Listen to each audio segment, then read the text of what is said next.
From KPBS and PRX, this is Port of Entry, where we tell cross-border stories that connect us. I'm Alan Lilienthal, and quick warning, there are curse words in today's episode. A lot of them. There's also some mentions of suicide. So if you have young kids listening right now, or those things bother you, you may want to sit this one out. When I was like 12 years old, it got real dark. And so I would just leave. I'd take care of them, make sure they were good. And then I would live my life as a junior adult. You know, and I'd go out and I'd skate with my homies and I'd try to figure out how to keep myself sane.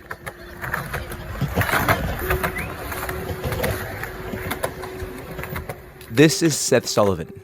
And the people Seth's talking about taking care of as a 12-year-old were his parents, who at the time were struggling with intense drug addictions.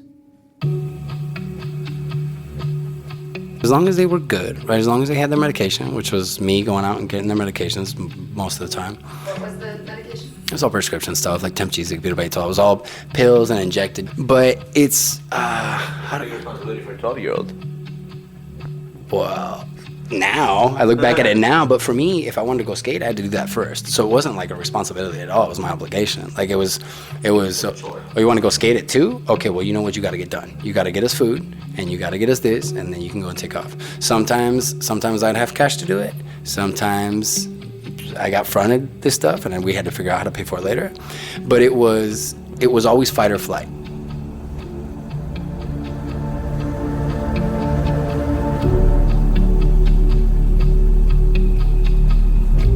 To me, it was always normal. You would go through all the strife and go, there's bullshit, you just fix it. You know, you just go and you do something about it. You don't cry about it, you know, you just fix that shit. And so we had no money, so I was like, well, what the fuck are we gonna do? Because these dudes are gonna die on me. They would go through withdrawals and they're gonna die on me, bro. Like it was, so I was like, I need to hustle. That need to hustle, it pretty quickly led Seth to trouble. It was right after 9/11. So the border security had intensified. So once we get to the border, the dog immediately alerts them to the fact that there's something in the car. I felt this anxious, this dark, this sick feeling. When they start digging down deeper into the engine of the car, they're able to find the compartment. And so they pulled these packages out. That's when they started talking about me getting 10 to 15 years, me being the head of some sort of illicit operation, and it sank in that my life was just about to change drastically. And so I watched as they pulled the packages out, and I watched as they bust one open. I was devastated. I was just so let down because these people were my friends.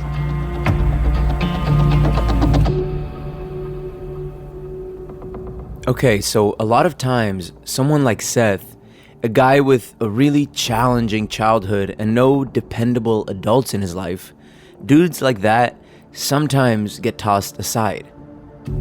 Discarded by a pretty cold justice system that doesn't really have the time or patience it takes to understand or even care about why an 18-year-old might be resorting to smuggling drugs through an international border.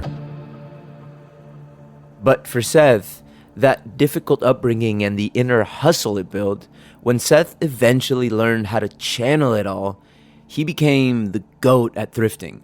He's brilliant when it comes to finding broken or thrown away things and turning them into absolute treasures. When you see what I do, it's definitely a byproduct of living in the city. It was a hustle. Like, it didn't start off as, oh, I want to be an artist. Not at all, dude. It started off as, I want to fucking survive, and I don't want to be depressed because I don't want to shoot myself.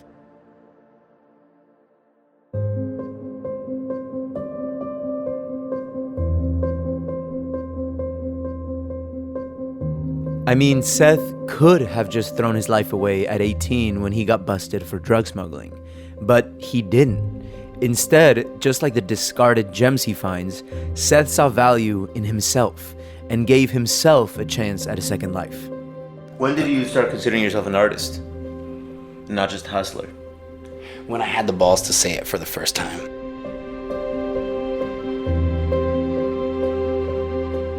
I sing, I dance, I write hip hop. I do all kinds of weird shit that makes me feel good. But I only do that, because it's therapy, it's medicine for me. It's not a hustle anymore. Does that make sense? And the only way I've been able to get it to work is by doing it enough. You know, just keep doing it, keep doing it, keep doing it.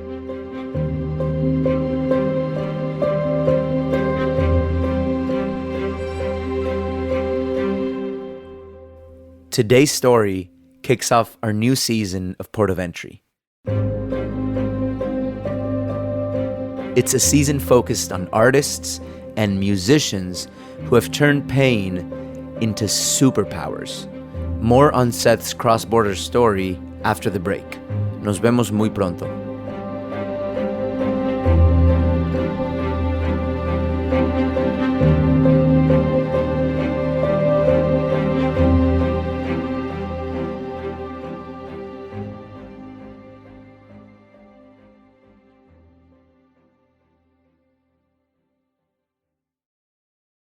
Estamos de vuelta. What time is it? It's 10:30. It's time to Okay. start. I'll let you do your work. Thank you. This past summer, my producer Kinsee Morlan showed up to an auction at a huge warehouse outside of downtown San Diego. About a dozen people stood outside of a locked gate, then rushed in when a staffer officially opened the auction. Buena suerte. Gracias. Behind the gate was a sea of secondhand furniture, clothes, exercise equipment, refrigerators, and other used items that would soon be auctioned off to the highest bidders. Oh, do you see anything here today? Oh yeah, I see a whole lot. Show me? Yeah, sure. Like all this stuff over here. Any of these things, like these cabinets and these cabinets right here. Yeah. This beautiful dining room table with the chairs. But what It's barely used. well, yeah, well, Oh, a little bit. I don't like the word used. We got to say previously enjoyed.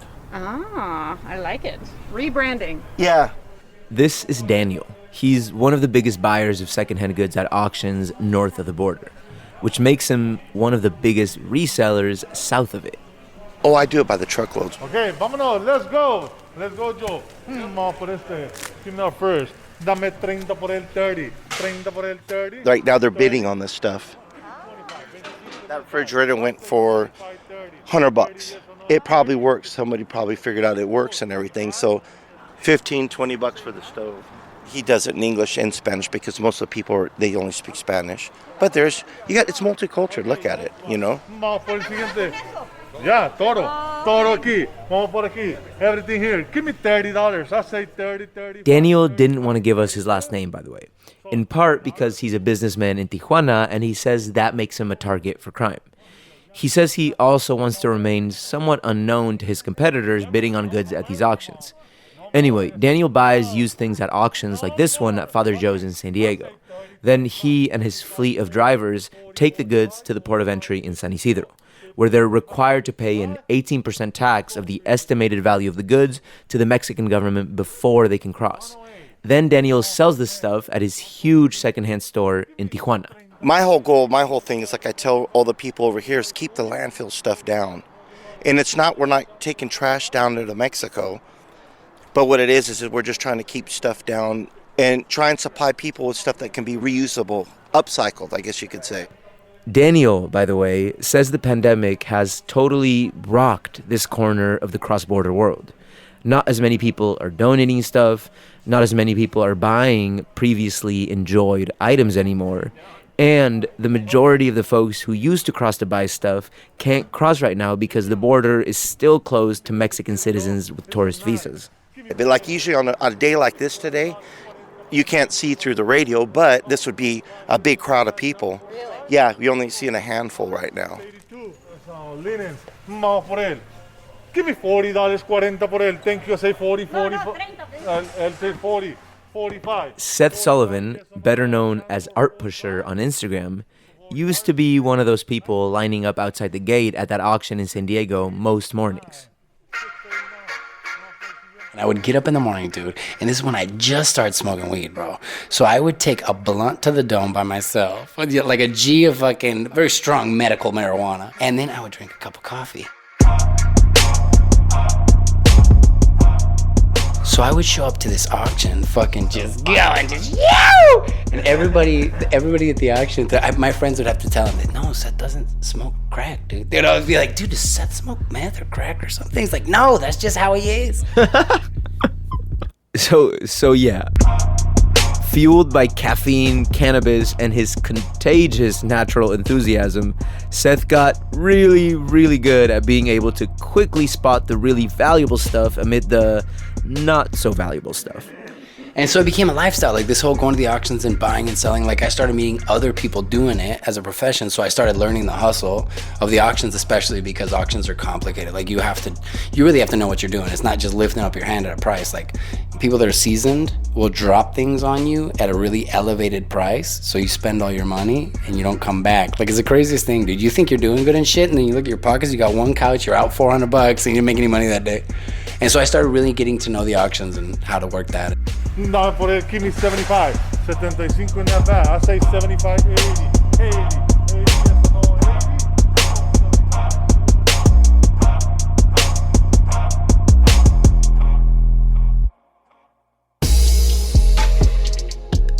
So yeah, Seth became a picker, a person who finds secondhand things at auctions, thrift stores, and estate sales. Then he refurbishes those things and gives them a second life. Seth's buyers were mostly resellers, people who own higher-end antique stores or sell furniture and art directly to collectors. I figured out that resellers were the easiest people to sell to because they always had a budget to buy because they needed to have inventory. Once you have a store, you don't have the time that it takes to pick on your own. So all these stores rely on pickers, people like me that are a middleman between basically the garbage dump and the millionaire. Seth quickly rose through the ranks to become one of the best pickers at the border because his rough childhood essentially groomed him for this kind of hustle. These days, Seth is at the top of his game. He went from being a picker with an eye for good design to being one of the top interior designers at the border. All right, so where do you want to start for the tour? Over the summer, Seth took my producer Kinsee and I on a tour of Hotel Lafayette. It's a hotel on Revolucion in downtown Tijuana where he's heading up the interior design work. This piece of furniture in the entrance, this is multiple pieces, like 7 pieces of furniture. They got deconstructed and rebuilt to make the front desk. The television is also wood, so it just happened to fit right in there. And we're hooking this up to an original Nintendo on wireless controllers. So if you sit here and you're waiting for your room, you can play Mario and... The interior of the hotel shows off a lot of the salvaged things that Seth has turned from trash into design treasure. We started right past the entrance, where Seth created this beautiful and nostalgic front desk. Remember those wooden entertainment centers from the 80s and 90s, where our boxy TVs and Nintendos would go in our childhood homes? Imagine a bunch of those pieced into one single structure that looks like a front desk where the concierge stands. So I think that the whole key about this place was to make it fun, kitschy, and quirky. It's a commercial space. It's not someone's private home, so you can play with other people's feelings at the same time, right? Which I think is great about commercial spaces because you're not designing it for the customer. You know, you're designing it for their customers. Next, Seth showed us a big mirror he designed for the hotel lobby. There's something going on behind this mirror, for sure. At first, it looked sort of like a basic large mirror, just a big rectangle with a frame covered in a collage of old San Diego Union Tribune newspaper clippings from decades ago. I can kind of see something on the other side. But when we got up close, Kinsee and I could tell there was something more going on. Definitely want to see it now. Whoa! Woo! Okay. Wow, What do you see? Well, first, the first thing that hit me with, I was looking into infinity. For some reason, it just expanded the space a lot. Yeah. But there's these kind of old school Mexican mariachi type dolls with sombreros, marionettes, hanging in the depths of the mirror that you wouldn't have seen if it's not turned on. That's amazing. That's so rad. The whole thing with this one was to bring something in that really spoke of Avenida Revolucion. And to me, when I was a kid, dude, seeing these things colorful, and then the vendors would always entertain the kids with them when they're walking by, and they would tell you how they'd guilt trip your parents into buying you one. And so those things always rung a bell in my head, and it's fun, it's cartoony, it's playful. Seth showed us a few more special things, whimsical, beautiful, very colorful things, and explained his process, which he says is sort of like a call and response game he plays with the space. My musician mind likened it to the process of musical improvisation, like jazz. What I do, I didn't study art, I didn't study design, so a lot of it I call it the plan is there's no plan. So a lot of it literally is freestyle, dude. So we figure out what materials we have, we look at the spaces, and it's a complicated way to do it, but it's my favorite way to do it because you feel the space before you start messing with it. I've worked with a plan before, I've worked with architectural plans before, and sometimes when you have too much of a plan, you don't really work the bones, you know? Sub plans, I like it. You don't work the bones of the project, you know? But it's You don't have a map, really. you don't have a map, dude. So it's been like you said, dude. It's been kind of like this jazz thing to where not just me, but the other contractors that are coming in are kind of doing the same thing, and it's worked out beautifully, dude. You know.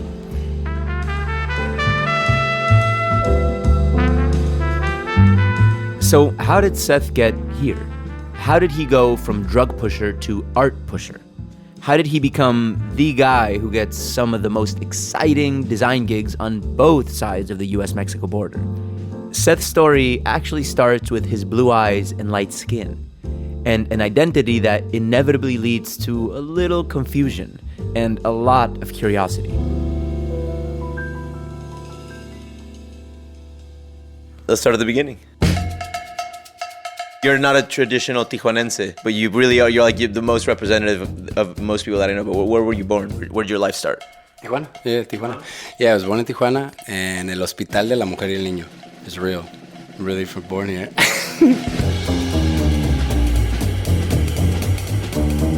Most people don't believe. They're always like, no, but wait. So why do you speak Spanish? And I'm like, well, I was born here, I was raised here, and I've been here about like almost 30 years. Like, but it's so weird. It's so weird. But like, your parents, they're like, so your mom's Mexican? No. So your dad, he's Mexican? No. So it gets confusing. But yes, trust me, dude, I get it. I feel like I'm very TJ. Yeah, you are. Like that is the funny thing. Like that is the most TJ thing. Like from your parents are from somewhere else, and you are in TJ.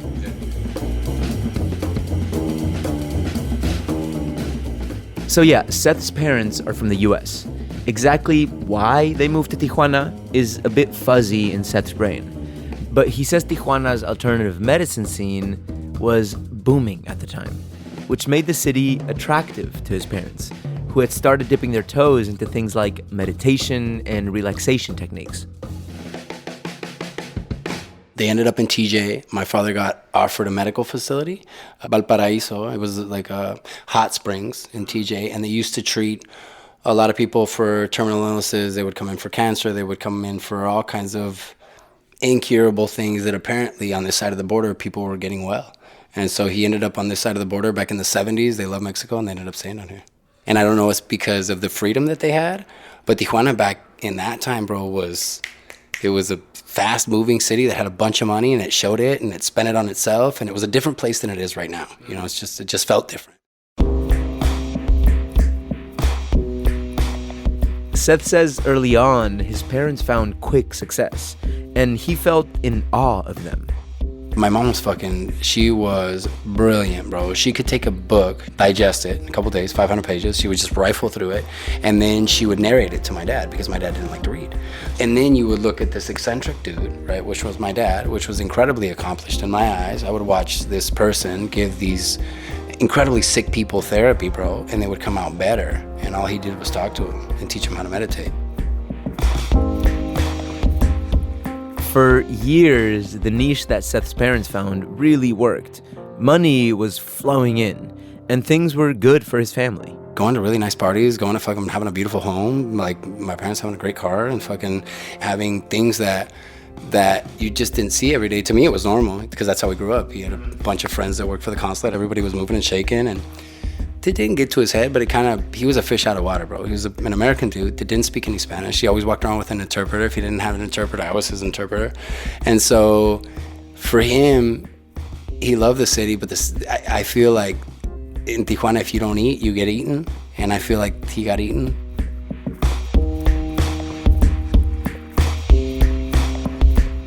so they just went through, they spiraled into a deep depression, and they both got addicted to prescription medications, and it just started spiraling down from there. But Little kid Seth didn't want to hang out in his own house very much during that time. Instead, he found himself a skateboard-sized escape hatch. skateboarding, that saved my life, bro. I skateboarded through all of TJ, and that's how I would get away from my home. Those are the best memories I have, dude. What skateboarding does for you is that you fall and you get back up. You fall and you get back up. So I really, dude, I feel like skateboarding, if I hadn't had that shit and I wouldn't have learned to every time you fall and it hurts, you got to get back up, bro, I don't think I know. I literally say skateboarding saved my life. So when Seth was outside skating the streets of Tijuana, everything was fine. But inside his home with his parents, things were totally falling apart. But instead of crumbling alongside everything else, Seth eventually stepped up and started to hustle. You remember ASR? Do y'all ever remember Action Sports Retail? Down at the, Okay. like a big convention, right? Yeah. So we would cross, all these TJ skater kids would cross to ASR. It was a big skateboarding. It was an Action Sports Retail. And it was the biggest skateboarding convention in the world.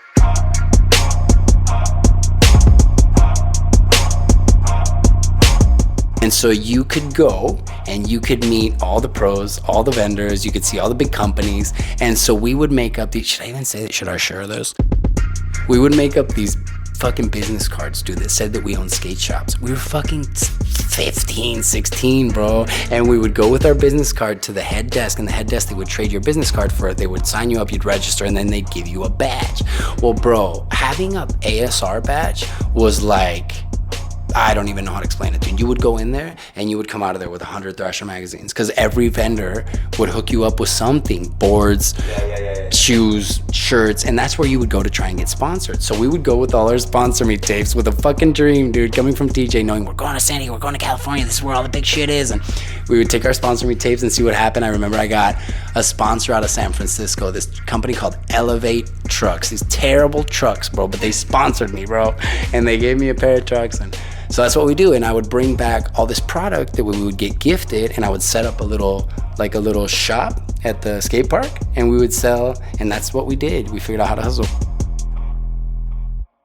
So the hustler part of Seth was born, but the skating thing wasn't pulling in enough cash. Seth still needed a day job to help pay all the bills. And I needed to make cash, bro. So I get offered this hustle by one of my friends. He's like, dude, why don't you see what we do? Why don't you do that with us? What his friends did, though, was smuggling drugs across the border. Seth's 18-year-old brain rationalized the work. So I understood, but I didn't get it. Like, it wasn't a physical thing in my brain that said, red alert, this is, regardless if it's right or wrong, this is going to put you in a shit situation if you're not careful. Seth essentially became a drug smuggler, crossing weed through the port of entry from Tijuana to San Diego. He got away with it a bunch of times, but eventually his luck ran out. So I take off that morning, it's fucking freezing, and I'm headed to meet this person with this car that has whatever in it now. So I get there, I'd never met the person that was driving. We get to the border, I can tell she's super nervous, and when we get to the border, she loses it. She starts telling a story about how we'd been weeks in Mexico. There was not one piece of luggage in the car. That's when I started sweating. The car had just been washed. There's not even a speck of dust in the car. And that's when the officer opens the trunk. Now, as soon as he opens the trunk, he looks through the window, and I can tell he's looking at us, and then he comes over and he starts questioning us. He's like, well, if you've been there for 2 weeks, he's like, why don't you have anything in your car? And she didn't know what to say. So she starts trying to make up the story. She fumbles through it. She's super nervous. The dude knows something's up. He puts the little secondary tag on the window, sends us to secondary.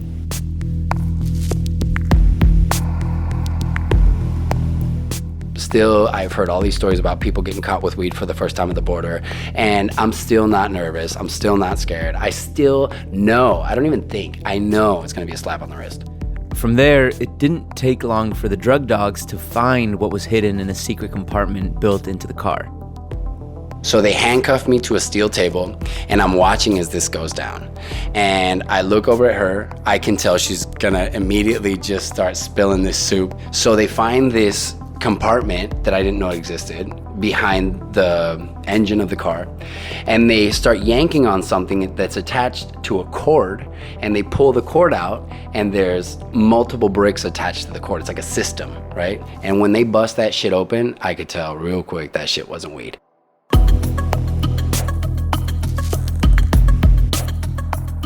They dug into the packages and they realized it was cocaine. That's when my fucking heart, my God, I didn't know what was going on. I felt deceived. I felt sad. Seth got convicted and sent to prison in San Diego.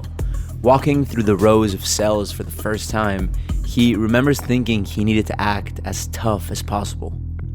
You can see up like at least 4 or 5 stories where there's all these dudes, all walks of life, staring down at the newcomers coming into this prison. Well, I was 147 pounds, soaking fucking wet, dude. I was this little noodle of a person. I saw myself as prey. Like as soon as I walked in, the first thing that you know is like, you better knock out the first motherfucker that says something stupid because you gotta set your place. Like that's what I've been told, what I heard, what I've seen in the movies. And so the first thing I hear is, I'll take the little blonde one. And I was like, and so I walk in and some dude grabs me by the shoulder. And so immediately I turn around with my fist up and he puts his hand on my forehead and he's like, chill, Seth. And I was like, Seth? And I look over and it's one of my fucking neighbors who was in there for the same thing. And he goes, bro, you're so lucky. He's like, you eat already?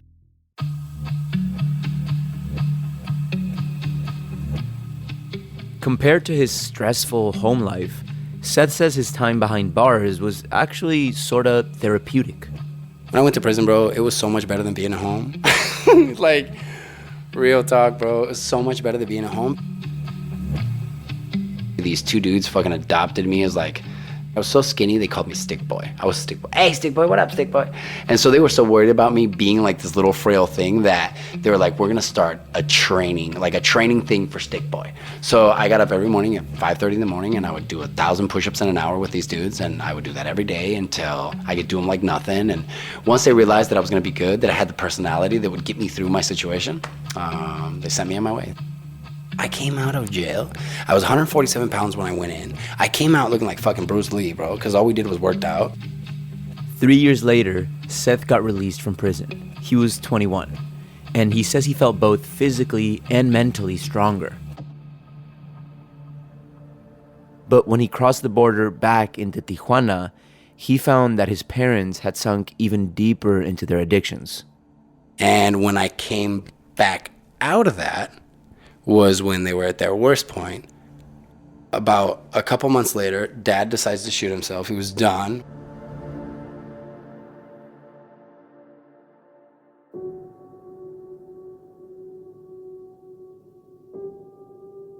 He's like, you know what, Seth, I can't take it anymore. I can't be here anymore. This shit's way too loud. He was an intellect. He was always used to having things flowing, right, in some way or another.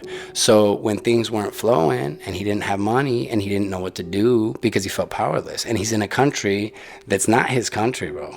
And so it got to the point where he ends up shooting himself. Mom gets real bad, dude. Mom has a heart attack. And so I go out to do the same thing I'm always used to doing, right? So I go to the pharmacies, I get all their shit. I purchased it with some wonk weird ass prescription that wasn't even legit. They ended up selling me all this shit, and then I come out of the pharmacy with a jacket. I had this military jacket with all these little hidden pockets and shit, and I'd stuffed everything in my jackets because that's what you did. And so I come out and I get approached by 2 officers, right? And they're like, hey, Widow, can we talk to you? I was like, no, pues soy de aquí, no. I speak to him in Spanish. And I'm like, what do you need?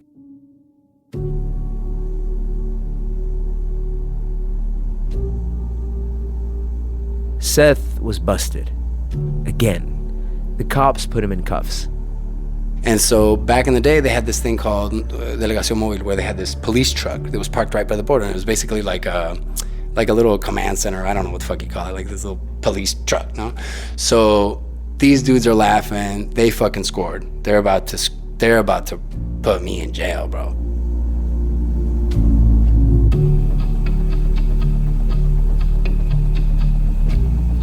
And so I get into this little command truck. I'm handcuffed. They put all the stuff out on the table. They're telling me I'm looking at years, bro. Looking at 10 years in jail, bro.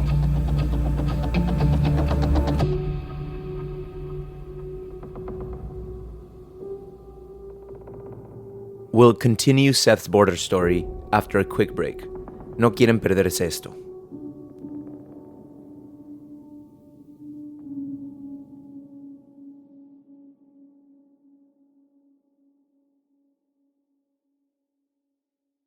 Estamos de vuelta.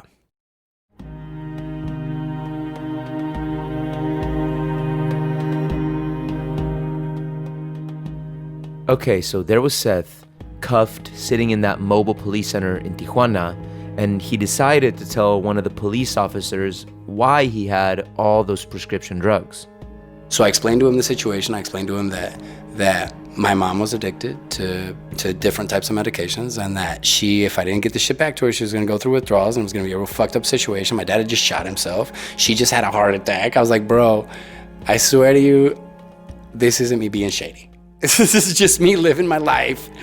And so, listen to this, bro. This is the most powerful fucking thing, dude. Out of the back of this truck, the door opens, and this dude goes, he's like, where'd your dad shoot himself? And I was like, in La Cacho. He's like, oh, dude, I was there. He's like, I was there yesterday. He's like, take the cuffs off of him.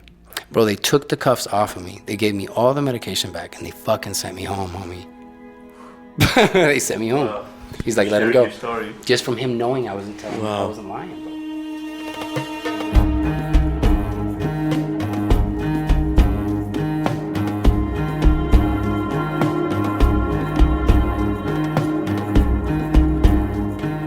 So Seth avoided what might have been a decade behind bars, and he was beyond relieved.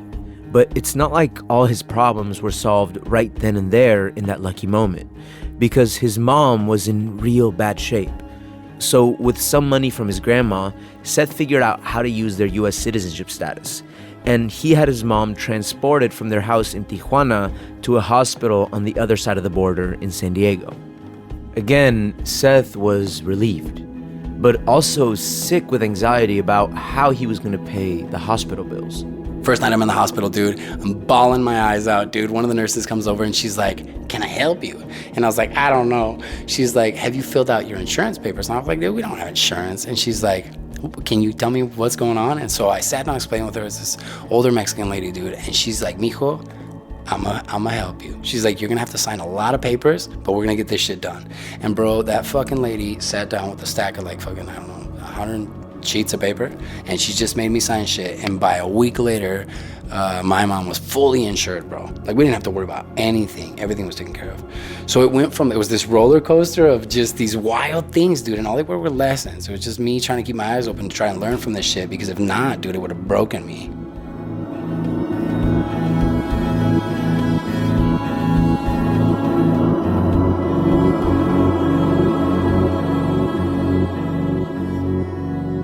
What doesn't break, though, sometimes it just gets better at bending. And Seth, he became really good at bending. With his dad gone and his mom being cared for in a hospital, finally, Seth was free to focus on himself. Just himself. And that's when he found his creative maker side. My mom taught me how to make candles when I was younger.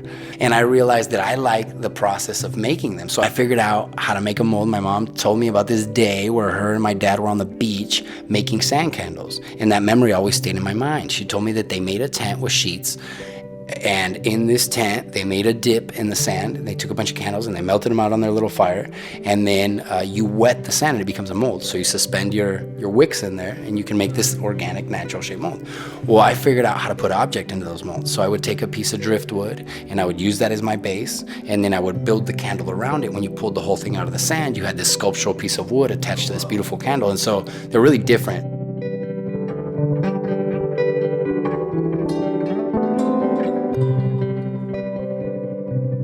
Seth got some impressive mileage out of those candles, but he still needed a day job. And despite the felony on his record, he was able to score some good gigs. And in every job he took, he almost always excelled. He eventually found what he thought might be his true calling when he got hired at a high-end hotel in downtown San Diego as a concierge. That was like shooting fish in a barrel, bro. The tips were astronomical, and all we had to do was be connected enough to get these people what they wanted. But cue the existential crisis. Seth says he was making more money than he had ever dreamed of as a kid who grew up hustling in Tijuana, but he wasn't feeling fulfilled. So when his grandma passed and left him a little over 30 grand, Seth quit his job and decided he'd take some time to figure out what he really wanted to do with the rest of his life. That financial cushion, though, didn't last Seth long enough to ponder his life options. I'd never had money like that before. And so I just threw it away. Like, I literally threw that shit away. Like rapper story. It was total low budget rapper, dude. Woo! Just fucking blow that shit. So it was back to hustling for Seth. And so it got to the point, dude, where I had no money for rent. And I was like, what am I going to do? Well, I'd collected all these things to make my house look good, right? So I wanted to have, if I was going to have a home, I wanted to curate it with stuff that I like. So I bought all this mid-century modern stuff, and I had spent maybe $1,000, dude, to pimp out my house, right? When I ran out of money, I looked at all this stuff, and I said, I'm going to sell all this shit. And I was able to make 10 times my money, bro. All this thrifted stuff. So a coffee table was probably like $80, and I refinished it, and I sold it for like $500-$600, and I sold all my stuff, and I was left with nothing. And that's when I realized this is going to be my hustle.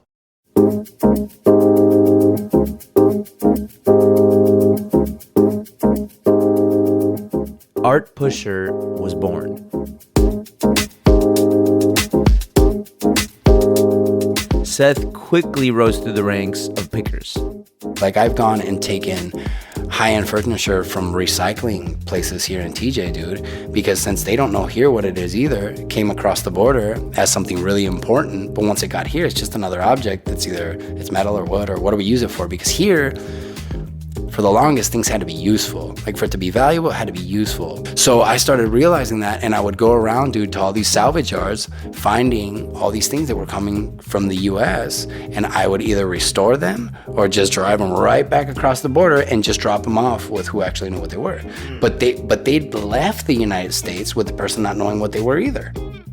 So that's what I did, dude. I started digging different galleries, boutiques in LA that bought antiques, hard to find things, and I just found a client for different things that I liked. So like Necromance in LA, you know, which is this store that sells oddities and fucking weird medical things and bones and shit like that. Like anything that I would find, I would take to them. And then anything mid-century, I'd take to this dude. Or anything architectural salvage, I'd take to this person.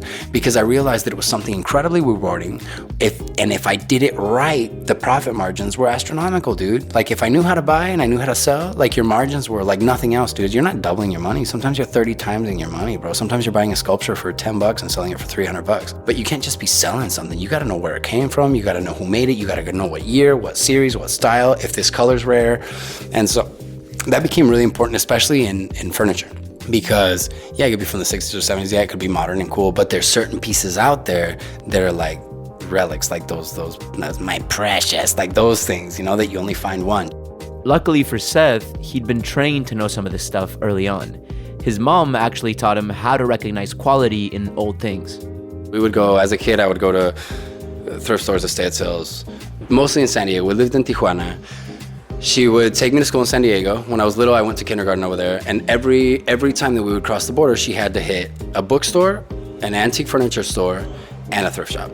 And so she taught me, instead of looking at brand names and instead of looking at, how do you explain this? Like the information behind a product. So if you look at something by Fendi or Gucci or Prada or a really nice piece of furniture, like you can see the craftsmanship. Like it's not only, you can see it. So she taught me about craftsmanship. She taught me about materials. She taught me about time that it would take to build anything. She would be like, okay, Seth, look at this nail. She would be like, look at how it's placed in the hole. Look at how it didn't dent the wood. And look at how many nails and look at how long it took. And look, so I started learning about materials and I realized that if you collect things that are already made well, you'll be able to turn them into something. Seth's new career was taking off, and so was his love life. It was around this time that he met Alexis, the woman who would become his wife. Meeting her was really interesting because I see this Korean girl, right? She's Asian, and her first language is Spanish. So I was like, oh shit, it's kind of like me, right? Because I didn't, I definitely don't look Mexican. My first language was Spanish, and my culture was very Mexican, and so was hers. And so it was very cool. We got this cool little clique. Somehow, Seth convinced Alexis to quit her stable, adulty job as a banker, and instead help him turn his knack for buying and selling goods into launching an interior design company. Seth says he had a solid plan for the business, a plan that relied on his stool. This is what I called this stool, bro. I'd call it my stool sample. And it was a stool, and it's actually called the Primero stool, and it's the first piece of furniture that I designed. And we were able to produce this stool in volume. And I would take this one stool, bro, it's the only one I had, and I would be like, hey, can I show you my stool sample? And that would get me in the door, right? And so I would go with different architects until this one dude, I went to go show this architect this stool, and he's like, dude, it's really cool. He's like, will you sell me a pair? And I was like, I can't sell you a pair, bro. It needs to be like for a project where I can sell you in volume so that I can sell them to you. And so I left all fucking broken down, dude. And I had no money, bro. No money, no plan. This stool was my plan. And as I was walking out of this architectural firm, I catch up with this other dude, and he goes, hey, where'd you get that? It's another architect that was having a meeting there that day. And I was like, well, I made it. He's like, well, can you make a lot of them? And I was like, fuck yeah, I can. And those stools ended up in Kettner Exchange. Kettner Exchange, by the way, is a really popular fancy restaurant in the Little Italy neighborhood of San Diego. And after that, the magic of word-of-mouth marketing did its thing. With help from Alexis, the two of them built a successful cross-border interior design business. Eventually, they moved from San Diego back to Tijuana to make the business work better. And I realized that our life was going to be fabricating here in Mexico, or at least building things here in Mexico that we'd take back to the U.S., because I was way more resourceful over here than I was over there. Over there, like you talk to me and you hear the way that I speak English, and you would just assume that I would be like a fish in water over there. But I'm not, bro. Like, it's completely foreign to me. Like, I mean, I got a weird American upbringing in Tijuana because I was raised by American parents. But it wasn't the culture of being in the States. So I came back here, and then it was kind of that sink or swim moment, where I started getting jobs here, which was incredibly difficult because nobody wanted to pay, right? They want what you do, but they don't want to pay for it. And so it's been really difficult to convince this side of the border that what I do is worth, it's like an exchange, and it's like an even exchange. And so I would just go back across the border, and I'd offer my work over there, and then I would live over here, and then I don't even know. It was such an organic thing. It was such a like, every day was just hustle, and never taking any time off, and still struggling. But it started becoming like that whole struggle, not struggle, became like emotion. And that's why Tijuana became so valuable in what I do. Seth says so many aspects of his life at the border, from navigating two cultures and wrong assumptions about his identity, to spending hours and hours waiting to cross into the U.S., to becoming scrappy at a young age in order to survive his childhood, has 100% made him who he is. The border is definitely, dude, even the patience that waiting through that fucking border has given me, bro. Like, everything about the border, dude. I get asked all the time, hey, Seth, what if you were raised in the States? You think you'd be the same? Fuck, no, dude. Who knows what I'd be, but I wouldn't be this, and I like this, So, yeah, dude, this is, being from Tijuana is it's been for me a way to be proud of what I am, because it's been a fucking struggle, bro. It's been wild, so. Back on our tour of that hotel in Tijuana, the one Seth was in the middle of designing when we met up last summer, Seth pointed out some of the pieces he thinks are really special. When I started looking at rackets, I realized that these wooden tennis rackets were steam bent. He's really proud of his own artwork he made specifically for the hotel, like the chandelier made of tennis rackets hanging over the front desk. It's really more of a hanging sculpture than a light fixture. Like, it's all wood that's bent in a mold, but it's still wood. Like, and wood, you can always either sand it, refinish it, retouch it. And so when I started thinking about building things, I was like, okay, start collecting things that are good on their own, and then they'll always look good as a constellation. So the rackets came as part of a collection, part of this ridiculous hoarding thing that I do. And I have probably over 700 rackets in my possession, waiting for a large sculpture. And so when it came time to build a chandelier for the entrance of the hotel, I started digging through all my stuff and I found my rackets, and it just made sense. It made sense that the 3-inch bulb looked like a tennis ball. It made sense that by putting the collection together, it looked like the tennis ball was in play. And the taking the object out of context is what makes it so playful. So one thing that I try to implement into design that we do is constant conversation. Always giving someone something to talk about, and that way your project speaks on its own without having to necessarily market what you're doing. So the space kind of talks for itself. And so this was part of that. Now, how can I give someone something to talk about? And that felt like something you'd talk about. Another conversation piece by Seth, a metal sculpture hanging in the hotel stairwell that he made out of rusted metal dustbins. So these are all dustpans that never got sold. And I bought over 150 dustpans from this dude, and he contacted me because he didn't want these things to go to the trash. He's like, Seth, dude, bro, can you come and do something with these, please? So I went into this warehouse, bought all these dustpans. I bought a bunch of, these squish tortillas with? Not tortillera? Tortillera. I bought a bunch of tortilleras, which we're going to build another sculpture in here for. But again, this is just me picking from my inventory and trying to figure out how to reappreciate these things as art. So yeah, more and more, Seth has started stretching out the definition of design. By putting his own original artworks into his projects and blurring the line between artist and designer. And people are really liking what they see. I'm just out here being a cowboy, dude, and then I realized I could do it. I was like, okay, let me recommend this. And then I would put this piece of art in there, and they'd be like, who made that? Well, Seth made it. And then I started becoming an artist, because then I was now making things that were mine, but I was placing them in commercial projects with big budgets. Seth still likes doing the design projects, but recently he started realizing that what he likes even more is making his own art and music. One of the first but really huge steps to Seth shedding his designer skin and becoming an artist was what he calls the purge.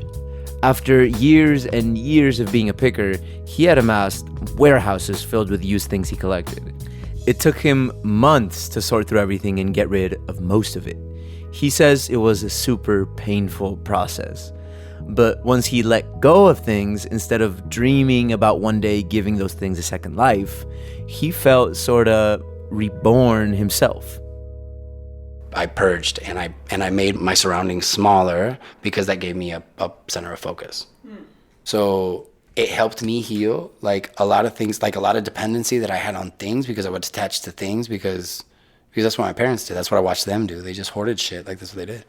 And so it was a cool thing. I started being able to kind of like work on myself through getting rid of things that were incredibly hard to get rid of. Have you been able to stop picking and collecting? No, it's a permanent illness. No, you know what though? I toned it down hard. Like before I would leave the house and there's never an hour to get home. If there's a thrift store, I'm gonna stop. If there's a fucking sale, I'm gonna stop. And I don't do that anymore. Like I realized that now my focus is creating things. So if I'm gonna stop and buy anything, it's gonna be materials, but it's not gonna be something to flip because I already got what I needed to get from that, which was all the inspiration of so many years of touching so many objects, realizing that other people had made all these incredible things that I admired. So now my whole thing is me making things that I admire. Seth is starting to navigate his new career path as an artist and maybe even a musician. He's actually recording a song of his for the first time ever this month. He says as he moves forward in his life, he finds himself thinking back about his past and his parents a lot. He sees their influences all the time in his design work and now in his artwork and music too.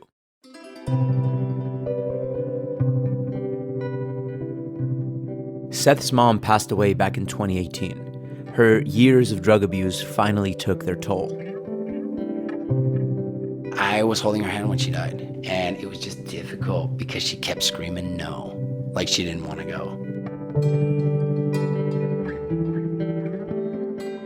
It fucking sounds terrible to say, but it was just such a relief because it was such a difficult situation.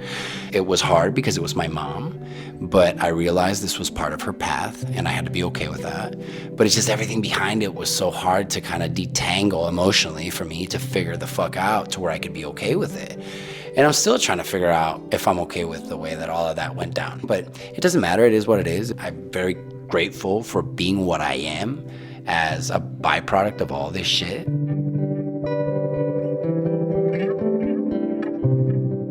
Seth says he thinks about his parents all the time. He constantly sees their fingerprints in everything he does.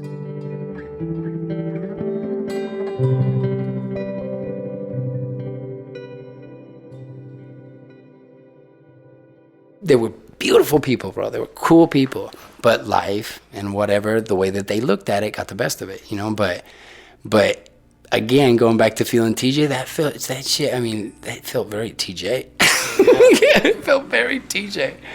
Just the struggle of being here, you know, the struggle of living here, surviving here, trying to do something, you know, with your life that doesn't feel like you're not doing anything, you know? So I'm ready. I'm ready. Bring it on. So when you were doing pre you becoming an artist, I guess, like viewing it as more of a hustle, I guess, like buying stuff and reselling it and stuff like that. Did you consider yourself an artist? Like, were you thinking you wanted to make at some point design your own stuff? I was just trying to survive. Yeah. I was just trying to survive and go and trying to do something that didn't feel like it was sucking my soul.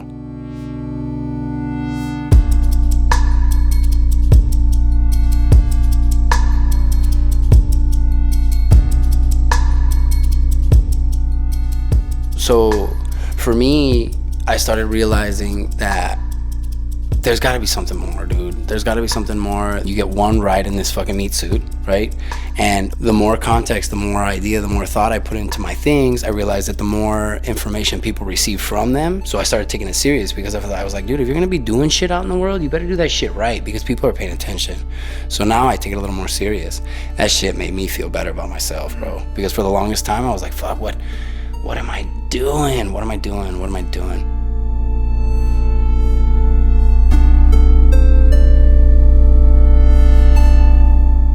It took years. It took till I was probably like a couple years ago, maybe 3-4 years ago, maybe, where I said, you know what, dude? People would ask and be like, I'm an artist. But now I'm committed to it. Before I wasn't committed to it because I wasn't sure, you know? But now I'm sure.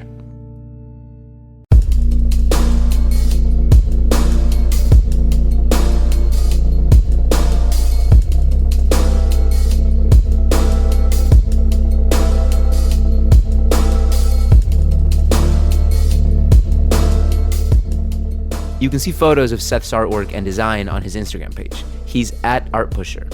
While you're there, follow us @PortOfEntryPod.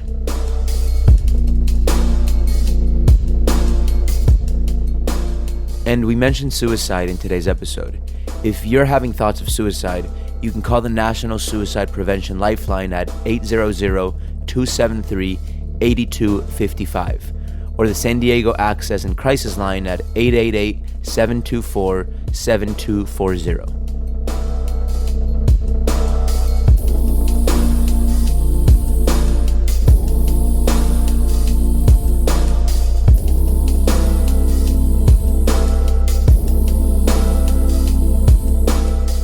Port of Entry is written and produced by Kinsee Morlan.